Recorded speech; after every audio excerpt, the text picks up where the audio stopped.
introduce ourselves and then you can introduce you and then the tag team. Yeah, we can. Okay, so my real name's Josie and I wrestle under Dominita. And I'm Liam Kenny and I wrestle under the name of Kenny Killbaine. And together we are Heavy Conscience. What got you guys into the industry? Well, I'll start off because mine's like short and sweet compared to hers. I was a fan growing up, watched it for years, and then just decided to try it, see how I got on it, and I got on really well, and it's like snowballed from there. You go from like being a fan, you do like a few years of training, and then you do your first Rumble, like Royal Rumble match, where that's how you start. Like you start as like either a manager or in Rumble spots, and it kind of like snowballs with experience from there. You get like involved with the crowd, you get used to the crowd and perform in front of the crowd, and then it kind of like based on how you're doing, it goes from there. So I was a bit more in depth than Kenny really. So I've been in the business for actually 21 years. So when I was 6, my dad bought a wrestling ring, and it was different back then. So we were touring the country with the wrestling ring, and then Dad decided to start his own company. So then we started wrestling for his own company, and then it was more down south, down the West Sussex kind of line, and then it kind of got from there really. So he owned his own company, then we moved up into Birmingham area, and then I stopped for a while. You know, life got in the way, moving house, had to become a bit of an adult, and then I got back into it wrestling wise 4 years ago when I met you. Yeah. And Kenny brought me back into the business, I guess. Yeah. Well, I trained you. Yeah, because my dad passed 6 years ago, so Kenny kind of thought that I needed to get back into it for my dad, and show him that I still enjoy it, and we do it for him now. Yeah. Could you talk a bit about the your intergender sort of tag team sort of thing that you got going on? Okay, yeah. Occasionally we get booked as a tag. We go by the name Heavy Conscience, and it's just a fun thing we do. Like we're able to just do stuff we're not usually allowed to do. We can wrestle as a team, which is on every show. Like you don't get intergender tag teams a lot. This is why we don't get booked a lot, because there's not many out there.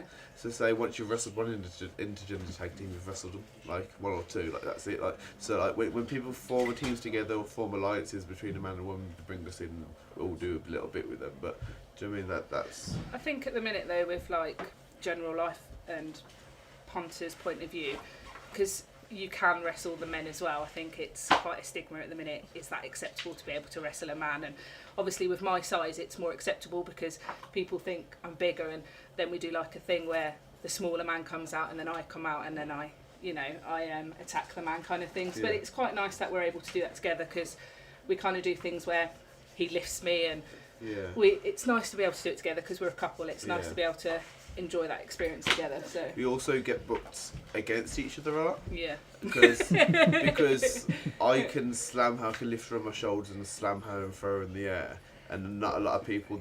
Some people can do that, but they don't want to do that. So she trusts me to do that, so we can do a lot more risky stuff, and they get a lot more a better reaction. Yeah. So we get booked against each other a lot in a tag team.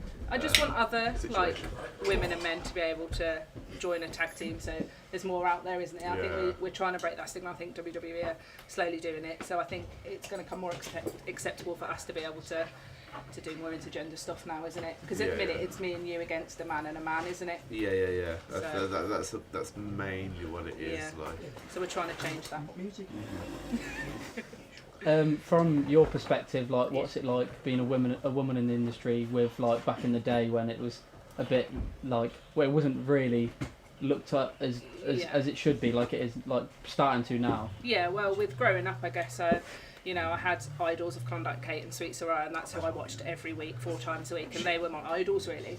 And it's just a shame that they had to go through an era where it was all about your image. Even though Klondike was like my size, it wasn't because she could wrestle, it was because she looked that big. And Sweet Sarai, she wore the skimpy outfits and she had a gob, and she was booked because of what she looked like. And it's a shame that they had to go through that for us to now be able to, it's getting bigger and better for us women to be able to have these matches, and we are getting these titles, and we are getting like main event shots, and I still think there is that stigma there though. Like we are the toilet break still, and we're really battling to not be that. And I think we have to we have to hit harder, we have to do different moves, we have to think of different matches just to try and put ourselves on the same length as the men.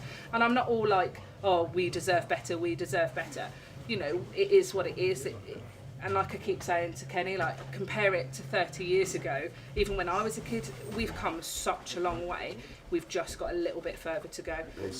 It's like the women can't get away with it, like the men can get away with quite a lot. Yeah. Whereas like people like brush, like say if we have like something that doesn't look quite right, people brush it under the carpet, like, oh, whatever. But if a woman does it's proper. Everyone makes a big deal out of it, and everyone's like, all the women can't wrestle.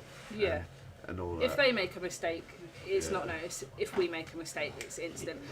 We just want to get away from the comments from the crowd. Like, we're still getting dirty comments and things like that, and I think that's where we need to step away. It's not so much our wrestling ability maybe being better than the men's. It's stepping away from the stigma of the punters looking at us, down at us, just because we're women. But with the wrestlers in the mainstream media, like in the WWE and other companies that are on TV, they're getting more respect now. So that's just going to follow. Like the casual fans, where it lies with is casual fans. If the casual fans pay attention to how much respect they're getting on TV, they'll all transfer that respect. Because the casual fans watched wrestling like 15 years ago, so when The Rock was in it, and saw the way the women treated them, they had that same mindset. So it'll come, but it's just eventually it'll come. Right we'll get there. Yeah. We're fighting for it. We've got to believe in ourselves, I think, and we're going to get there, I think. Yeah, definitely. Yeah. What would you say to those sort of fans, and not fans, the sort of non-wrestling fans who sort of you know, oh, go, it's fake, and you know, all that sort of stuff, like. You've got quite a strong opinion on this, haven't you? If you like movies, this is my argument. If people that slate wrestling as being fake and false, they're also big. I find they've got other interest in entertainment, like movies. That's a big thing for me, because the movies, it's the same.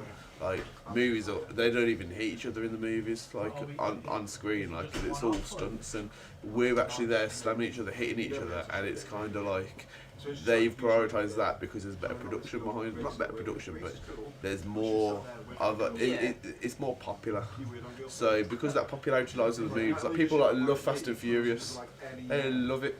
Like all the movies, everyone raves about it when it comes out, but if you see the way it's shot and the way, if you actually see like behind the scenes the way it's all made, it's completely false.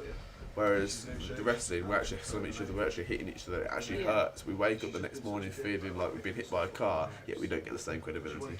I think, in my opinion, if you love it or hate it, you kind of have to respect it. Do you know what I mean? Like, we are doing what you see, like it's not edited, so what you're seeing is what we're doing. Yeah, putting our bodies on the line. Yeah, every night, and like it's entertainment, so you've got to think of the atmosphere. Like if the crowd are into it, if you love it or hate it, you're going to enjoy it. So yeah, it's a shame that people think that, but you're going to get that in every business, aren't you, where people aren't going to believe in it. And everyone loved it as a kid, and I think that's where it is in adults' eyes, that it was more of a kid thing. It's not so much something you enjoy as an adult. But well, growing up, my dad didn't necessarily like wrestling. No. He always had a certain opinion of it, but whenever he comes to a live show and watches me, even the matches I'm not in, he enjoys the show. So it just proves that if you just come with an open mind and try and enjoy the show, you'll end up enjoying it. And even if you can't respect us, step in that ring for 1 hour and then you tell me your opinion's the same as it was an hour ago. Do the warm-up at your first seminar. It isn't. Guarantee it. Most people think they know it, get in the ring, and they never come back. Yeah. So what I'd say is just give us a chance. Yeah. Cool. Don't come with a certain mindset, certain opinion. Just come and have some fun. We'll have fun as well. Yeah.